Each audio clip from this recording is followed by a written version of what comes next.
Then you remember the program or what is our aim? That is to evaluate a postfix expression. Postfix expression. We have already got it from after conversion from an infix expression, and we are now going to evaluate the same using a stack. So this is executed using a stack concept, which is implemented using an array. Okay, so we will be using a stack. We will be using an array in order to store the expression. Okay, so that expression will be accepted in the form of a string. So the string is nothing but a character array, right? So we are going to declare a character array in order to store or in order to accept the postfix expression. In order to accept the postfix expression in the form of a string. Are you all listening? So there will be a character array, and as well and one more thing is, that the stack, when we are popping out from the stack, you will be doing that evaluation of the expression. So there is a conversion from the character towards to a numeric value.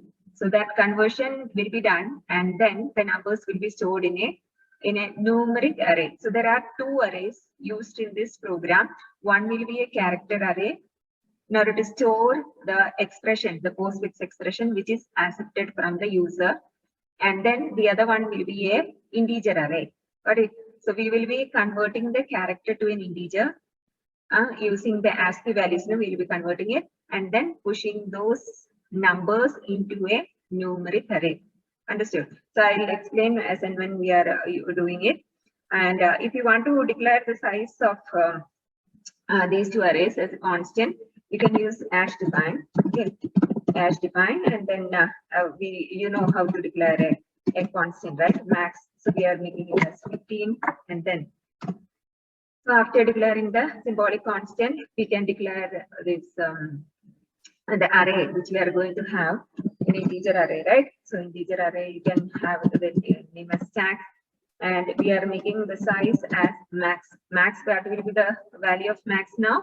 Max is 15, right? And you can declare one variable in order to store the index of the topmost element or the number which is stored in the stack. So this is the global declaration, and then we are having two functions, user-defined function. One is for pushing.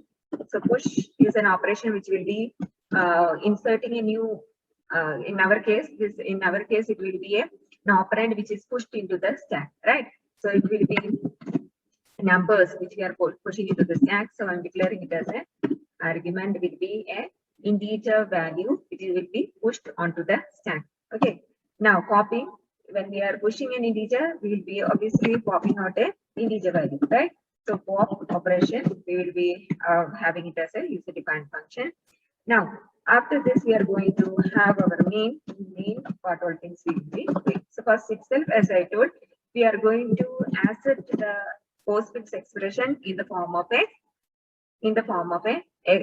character or a string, right? String is nothing but a character array. So for that case, we are declaring a character array, and I'm going to name the character array as infix. The size will be the same as that of the other one, which is that other one stack, right? So I'm declaring it as a character array and giving the same size as we had given for the stack, which is an integer array.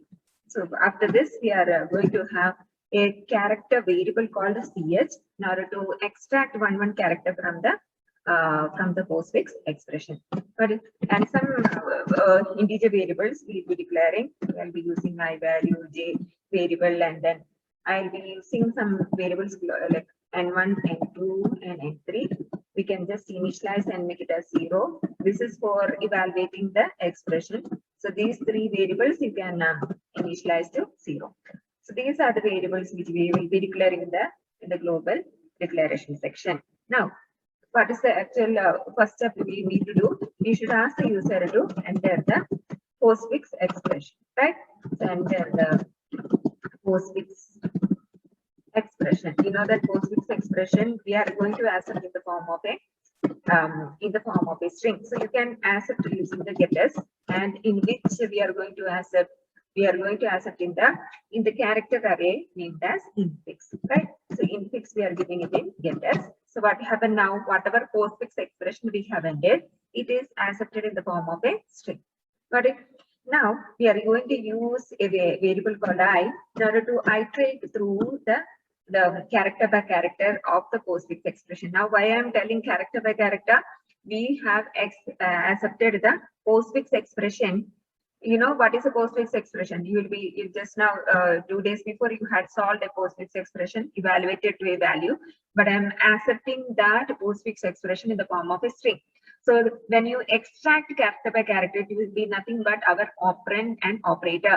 Suppose I have given 2, 3 plus one character by character. When I'm extracting out of this infix expression, what we will be getting? I'll be getting a. I'm using a variable called infix, right? Sorry, I'll use an postfix. Postfix. I'll use another variable. Listen here. I had. We are accepting a postfix expression, no? So you can use the variable name also postfix. So now, after accepting the postfix expression, each character when you are extracting from this string which we have accepted in the form of a expression which we have accepted in the form of a string, each will be either an operand or an operator. Right. So in order to iterate through these, or in order to extract one operand or operator from this postfix expression, we are using a control variable called I. Got it? So how from which position to which position we should be moving? The first, in a character array, the first position will be indicated by index number 0. The last position will be nothing but the index number of the last value which is stored in the character array. So in order to get the index number of the last, we will be just using a variable called j, which is nothing but the string length. We are, I told already, we have accepted in the form of a string. So we will be using the string length function. We will be getting the length of postfix in the postfix expression in a variable called j. Now, what is the next step? We will be using a while loop in order to move from the first scanned character to the last character. So in order to make sure that we are moving only up to the last character, we will be using a while loop while I less than j. And when the I value is less than j means what? You might have done in the previous program. For I equal to 0 to I less than j, I value will be going only up to the last index number. Last index number will be nothing but less than the total length of the string, right? So this will be going up to I less than j. And what we have to do now in each, when we extract, when we are moving, we have to extract character by character from the postfix string, right? In the postfix string, we are going to accept the first symbol in a variable called ch. How we will extract? So we will be using the postfix expression, and we will be using a variable I. So what will be the value of I in the first iteration? I value will be 0. So you know that postfix is nothing but a character array. So index position 0, whatever operand or operator you have, that will be copied into a variable called ch. Now what we are going to do? We are going to check. We are going to check whether in ch we have a character or we have an operand or an operator. So first thing is we will be checking whether, so you know that to evaluate a postfix expression, we will be giving only numbers. If you give a postfix expression using alphabets, you will not be able to evaluate. So when you enter the postfix expression, you should make sure that it is a postfix expression using numbers. Okay, so you are checking if ch, so in order to check it is a number, what you have to do is a digit function you can use, which is a built-in function. So you are passing the variable name called ch in as an argument for the is a digit. In the last program we had seen is num, that is in order to see whether it is an alphabet or a number. In that, we were converting from an infix to a postfix. So you were either entering a alphabetic expression, or you will be using variables. You will be writing an infix expression or using numbers. So that's why we were checking whether it is alphabet or numeric. Here we are checking whether it is a digit, right? If it is a digit, then it is an operand. If it is an operator, then we will be like, if it is an operand, what we have to do? We will be pushing it onto the stack, right? So we are just checking whether it is a digit. If it is a digit, then what we have to do, you know that it is an operand. Then what we are supposed to do, we will be pushing it onto the stack. So now, I told already that we are accepting it in the form of a string, but when we are pushing it into the stack, stack is declared as an integer array. In order to convert a character into an integer, what we are supposed to do. So first you have to understand that whenever we are declaring a character array or character variable, these variables, and accepting the value from the user, we will be accepting whenever we are entering a character or any numeric value, the system will be accepting its ASCII value. Understood? It will be accepting its ASCII value. Suppose you entered a number, then also it will be taking its ASCII value. That is the difference of what we are declaring it as a character, and then when we are declaring a variable as an integer. So whenever we are declaring a variable as character and then accepting an integer, it will be getting its ASCII value. But how to convert this ASCII value into the proper number? So you can see here in the ASCII table, I'll just show you.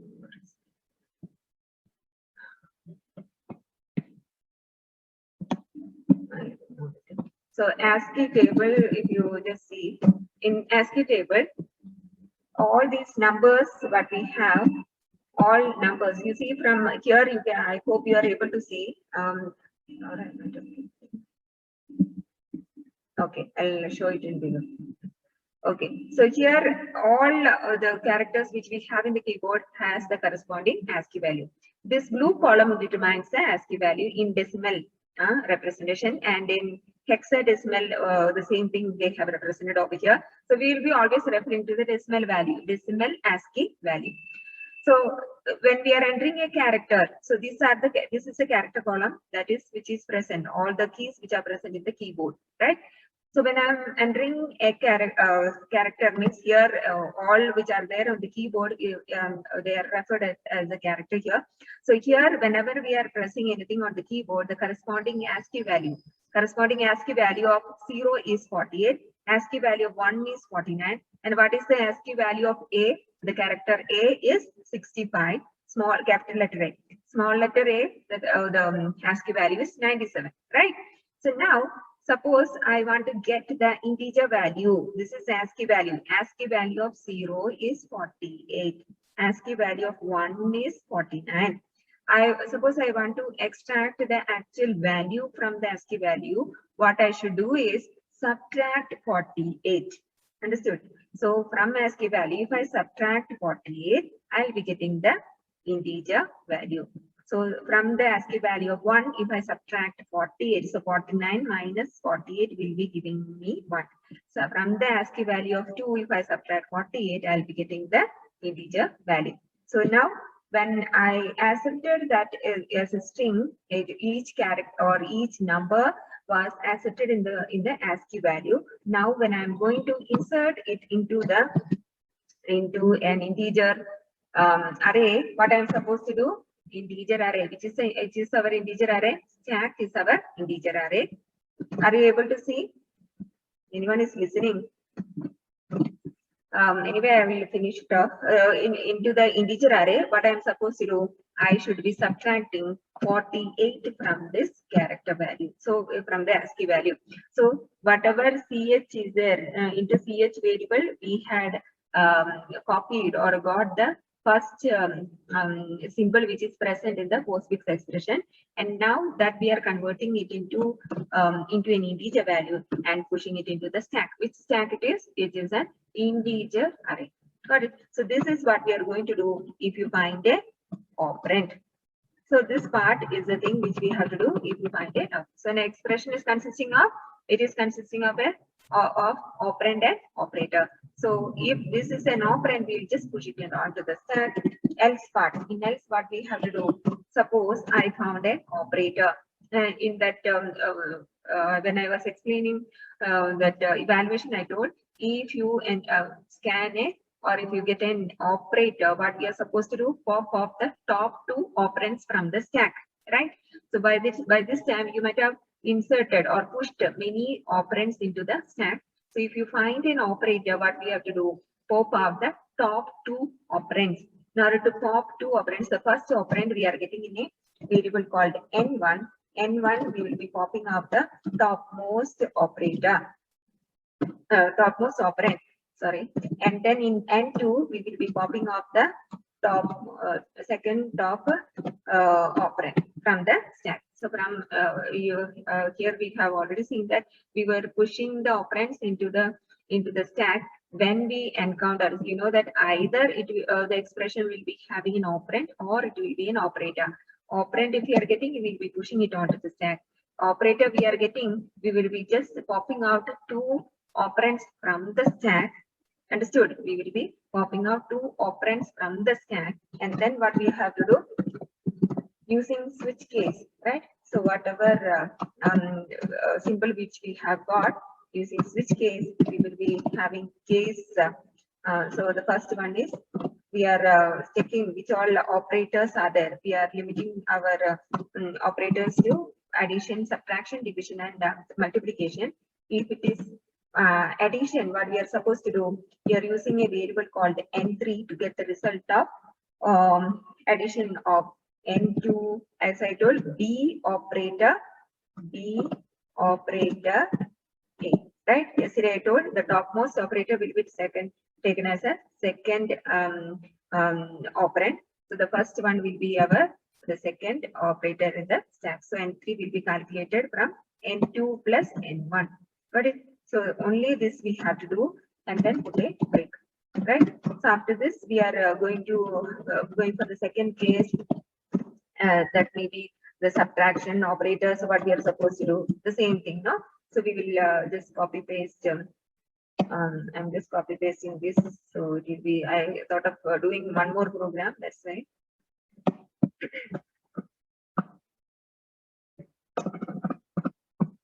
So we will be, I'm just pasting it because now this is for a case subtraction. So if you are encountering a subtraction operator, you will be performing subtraction. And then in the next case, we will be having, suppose I had a multiplication operator, I'll be performing multiplication of n2 and n1. And then in the last case, we will be having, so this one will be, so division operator. In division operator, then what we will do? So this one, no? Here we will be doing division. So all the four cases we have seen, and then after this, we will be going for the default case. For default case, what we have to do? We will exit. If you are giving any other symbol other than this, so don't think that it is not working. We have given only four cases. So after this, we will be exiting. But it's so in switch case, all the four cases, and then the default case to catch any of the case which is not met, right? So after this, when you come out of the switch case, you will be calculating the value. As we have seen, after calculating the result of each of the sub expression, we will be pushing it onto the stack. So the n3, which is having the result of the expression, will be pushed onto the stack. Got it? So we will be pushing it onto the stack. Sorry.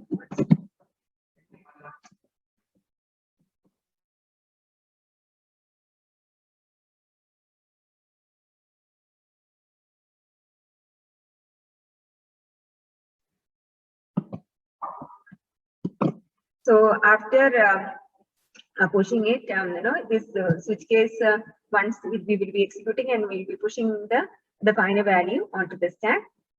So as I told, this, for each symbol which we are extracting from the expression, we have to do. So we will be incrementing the I value over here.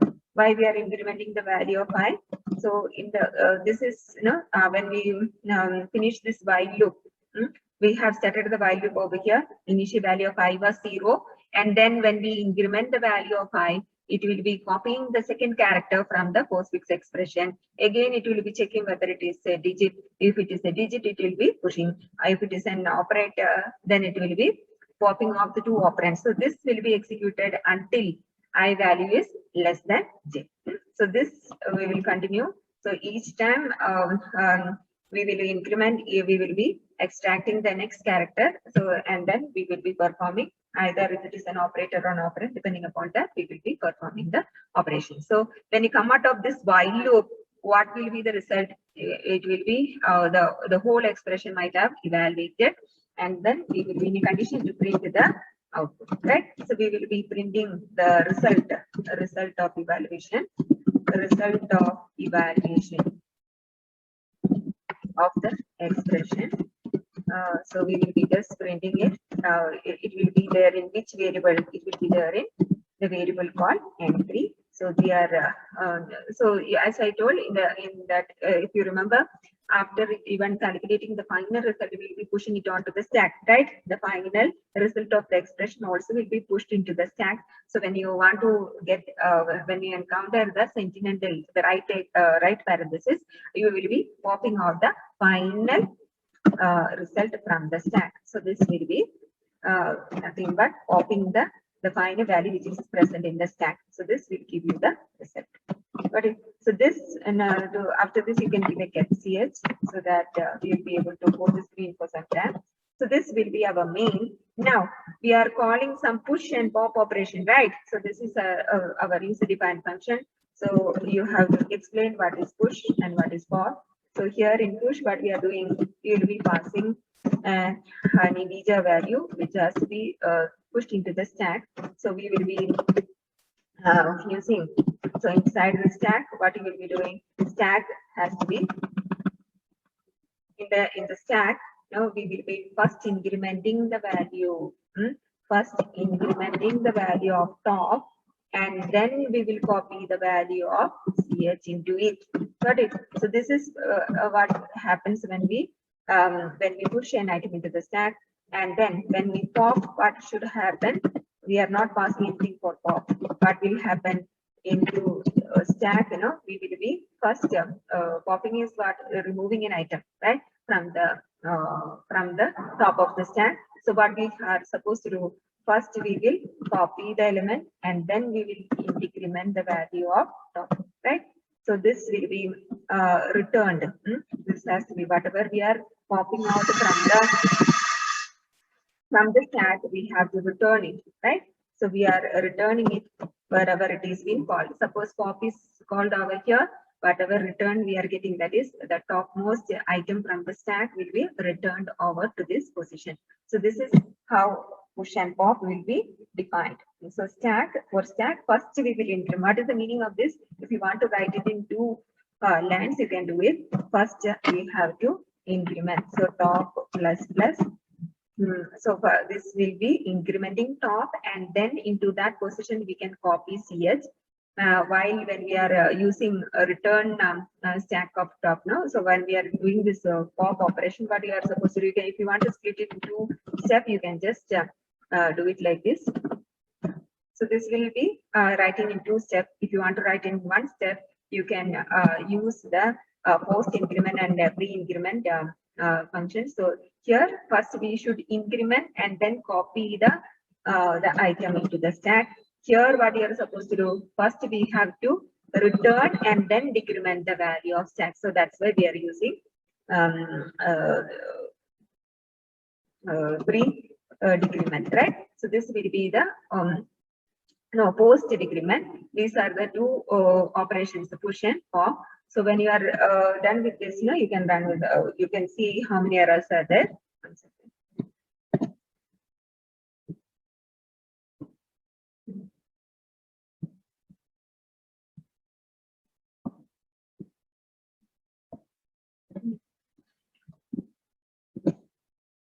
Errors are not there.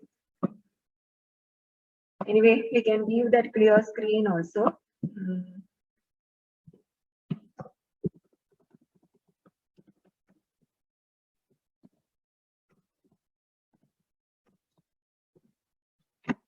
give a postfix expression. So be careful. You should be giving only single digit numbers.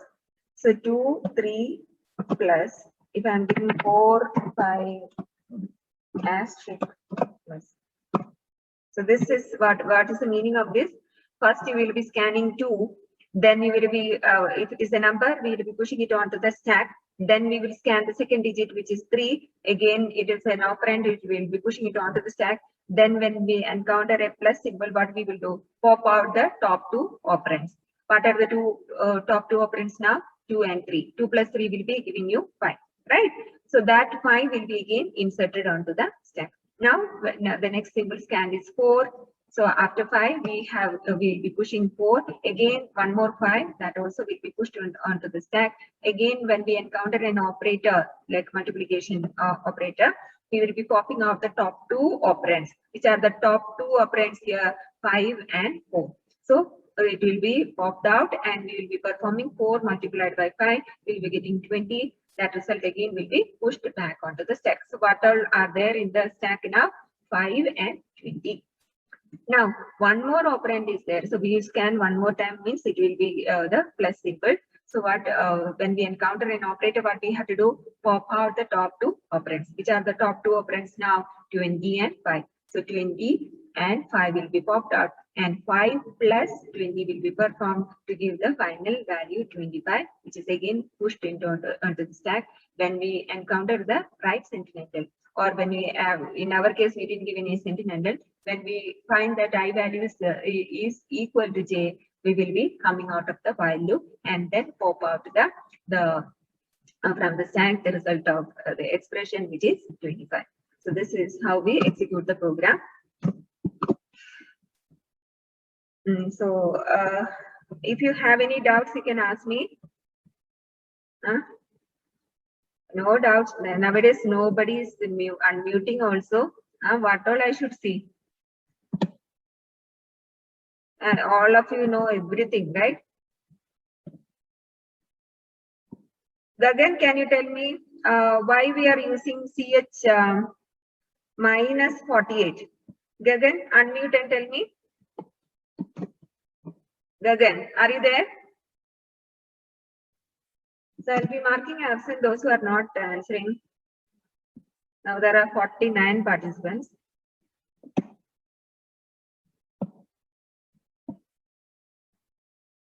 Yes, ma'am, I saw. Then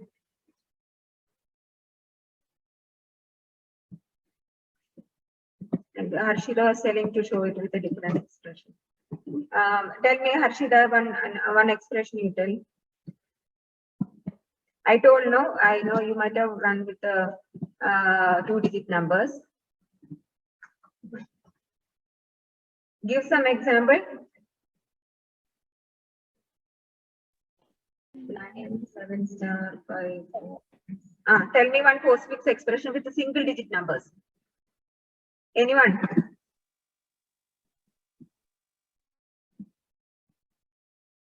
Okay. Nobody is able to unmute. Now I should find an option in which you cannot mute yourself. We should buy a software like that. 9, 7. Tell me, Harshida. Anyone? Tell me a postfix expression with a single digit. 9, 7. You come to the lab. I'll like to first day only. I'll be. Janani, Harshida, 9, 7. Division operator. Then division asterisk 3 plus. Division.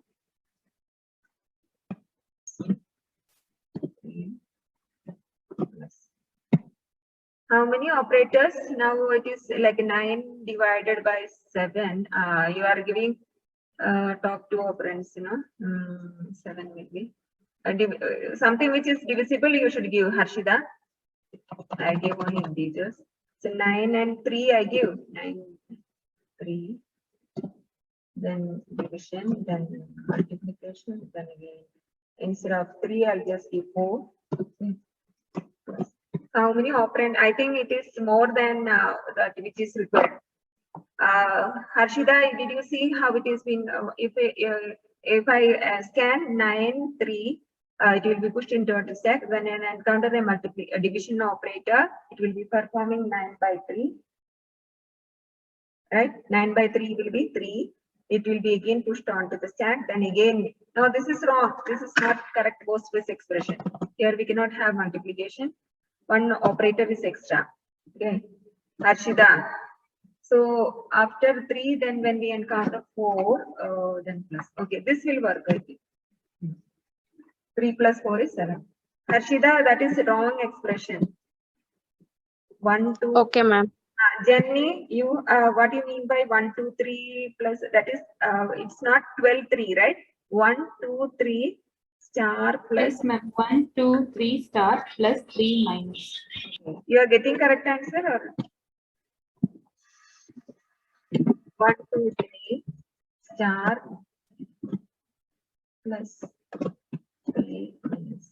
So here it will be like scanning 1 and 2. 1, 2, 3, right? So these 3 operands will be inside the stack. When you encounter a stack, it will be popping out 2 into 3. So it will be 6. So in the stack now 1 and 6. And again, when you encounter a plus symbol, it will be popping out 1 and 6. 1 plus 6 will be 7, pushing 7 into the stack. And then when you encounter 3, it will be pushed into the stack. And when you encounter minus 7 minus 3 will be 4. Yes, correct, no? Generally, it is correct, right? Any mistake? Yes, yeah. So this way you can execute this program. You should, if you execute only, you will understand that logic. You will be able to execute only for single digit that you write in your notebook. Where you are writing the output, after execution or as a heading near to that, you just write. Otherwise, for the exam and all, you will not remember. So that will be our the program. And now evaluation program. Now we'll do the Tower of Hanoi also, because time. So this one, Tower of Hanoi.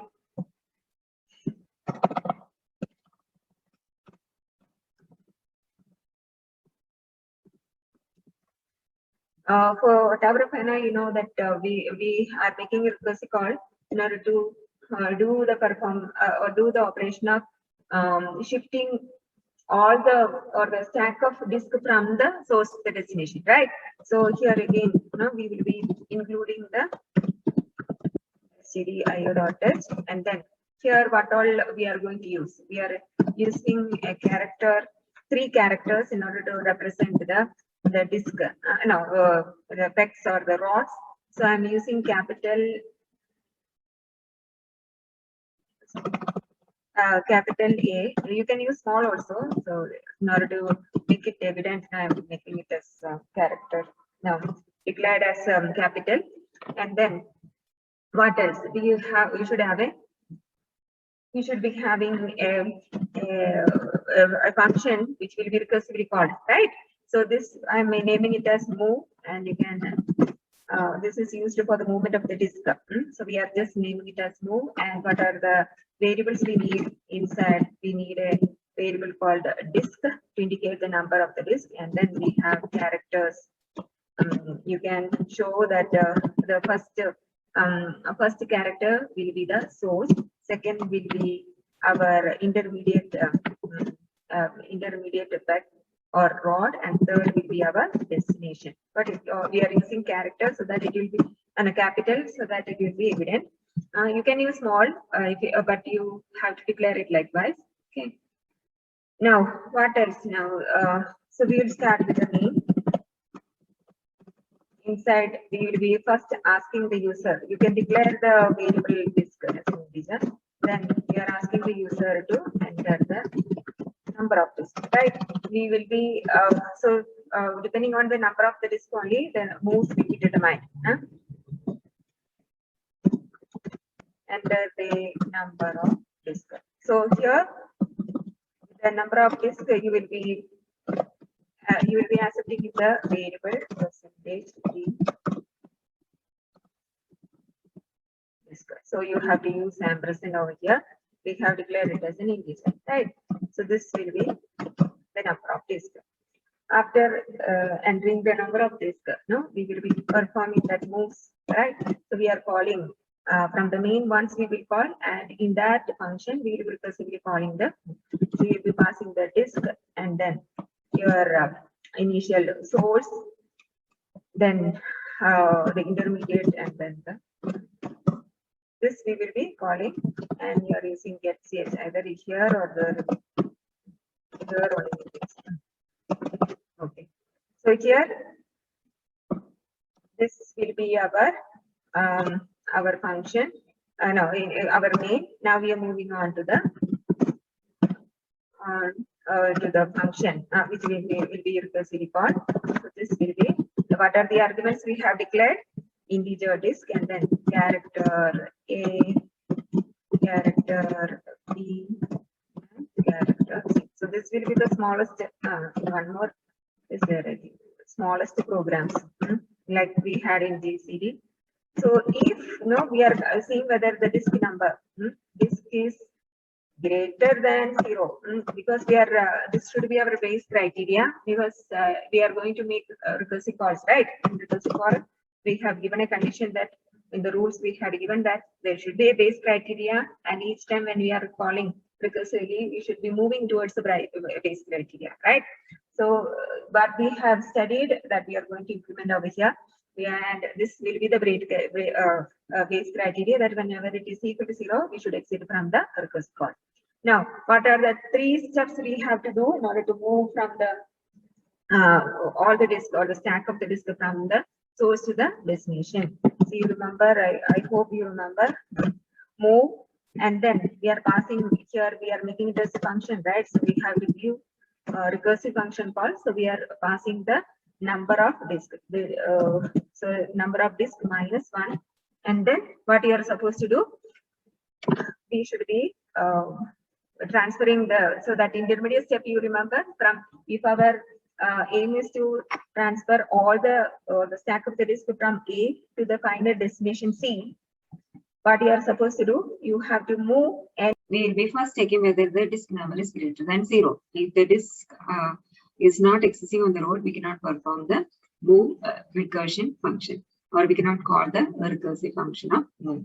So if disk is present on the rod, then we are recursively calling the move function with the 4 arguments. We have to understand the 4 arguments in the order in which the source and the destination tech is mentioned, or the rod is mentioned. So you have to see that the first argument will be the number of disk which we have to shift, and then the second argument indicates the source, and the last argument determines the destination rod.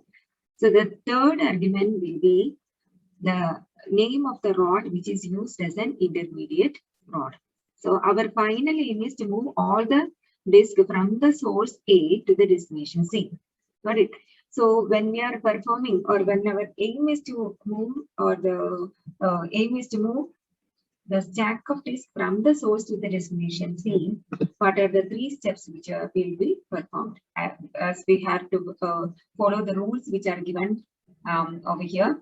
In order to follow the rules at the same time, to shift all the stack of disk from the source to the destination, we have to make sure that these 3 steps are followed. Move n-1 disk from A to B. Now in this step, which is the source, A is the source and B is the destination, using C as an intermediate rule. So we will be writing the same thing in the C program. So here in the first move, we will be moving n-1 disk. Disk minus 1 means n-1, and you will let n be the number of. Here we had already accepted the number of disk in the variable called disk. So we are, instead of n, we are using disk as a variable. So disk minus 1. Then what will be the source? Source is always will be our A, right?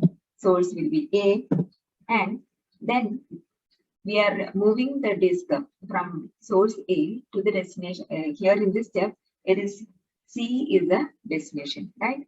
And then which will be, no, B will be the destination and C will be the intermediate rod, right? So here we will mention A, C, B. Why we are mentioning A, C, B? Here, second argument is the source, right? And the fourth argument will be the destination. And C, or the third argument will be the intermediate rod. Here we told that we will be moving from the source A to the destination B. In this step, the destination is B. In the later steps, we will be again transferring B to the final destination C. So in this first step, we are moving from the source A to the source A to B using C. Understood? So we are calling the recursive function with the arguments. Disk -1 means n-1 disk. We are moving from A to B using C. Got it? A to B using C. Now, what is the next step? So here, in the next step, we will be mentioning that we are moving the last disk which is present, which is our last disk. So n-1 disk if you are moving, in the case of 3 disk, if you are moving n-1 means two disk will be shifted from A to B using C. Now we can just show that we are moving which disk now, the one which is left out. Move disk. So here we will just give the percentage D. So we will be replacing the value move disk 1 from percentage C to percentage C. Got it? So this will be replaced. So wherever we have mentioned percentage D, we will be replacing it with the value of the variable disk, comma. So here we will be mentioning, we know that the last disk, we can directly shift from the actual source A to the destination, right? So this you can directly give it over here. And now, what is the next move? What is the third step we have given? So here we know that we are again moving the n-1 disk. Now n-1 disk, that is the 2 disk, it is resting in the peg B. So our final destination is C, right? So we are again moving from peg B to the final destination C using A. Got it? So we are going to give it over here. Move disk -1, comma. So from where the source is now B, and the destination, destination is what? Destination is C. So we will be giving A as the intermediate and C, the last argument, it should be given as the destination. So B is the source, C is the destination, right? And A will be used as an intermediate rod. So this will be our complete program. So here I have closed one bracket for the if loop and one for the function, recursive function. So we see how many errors are there. Errors are not there, so we will run it. So if you give 3, I didn't give the Newland character. So we'll give Newland character over here.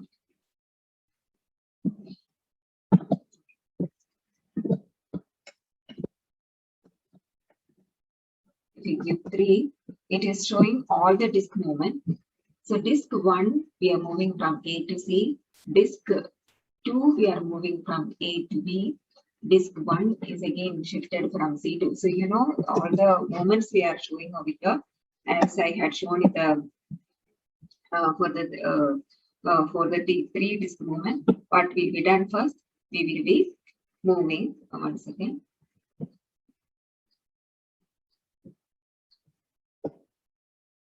Move the first disk, from A to C, right? And then the second disk we are moving from A to B. The same thing. We will be showing it over here. One second.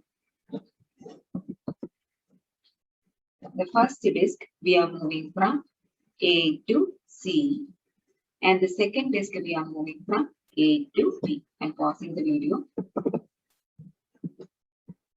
So that same thing we have given over here. Disk 1 is moved from A to C, and this 2 is moved from A to B.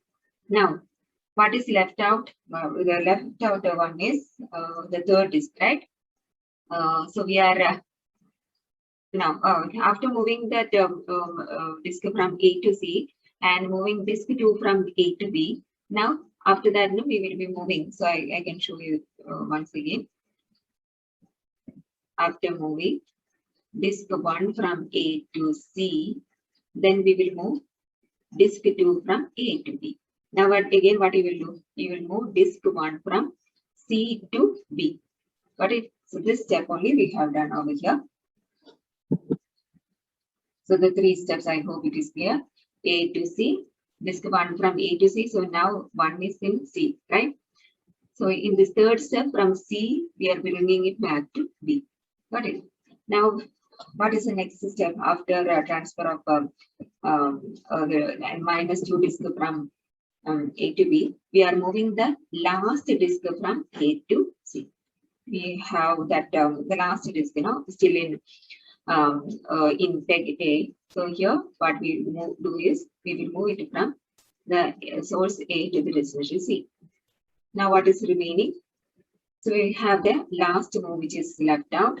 That is move n-1 disk from B to the final destination C. Again, you know that we cannot directly move these 2 disks from A to C. What we have to do now, we have to use A as the intermediate disk. So what you will do? So now you will move the disk 1 from B to A, and disk 2 you will directly shift from B to the final destination C, and then you will move the disk 1 from A to C. The same thing we have given over here. We have reached here. So disk 3 is directly shifted from source A to the destination C. Then we are moving disk 1 from B to A and disk 2 from B to C, and then disk 1 from A to C. So I hope this is clear now. So you can write the program and execute the same. So completed observation should be uploaded. So this is our program.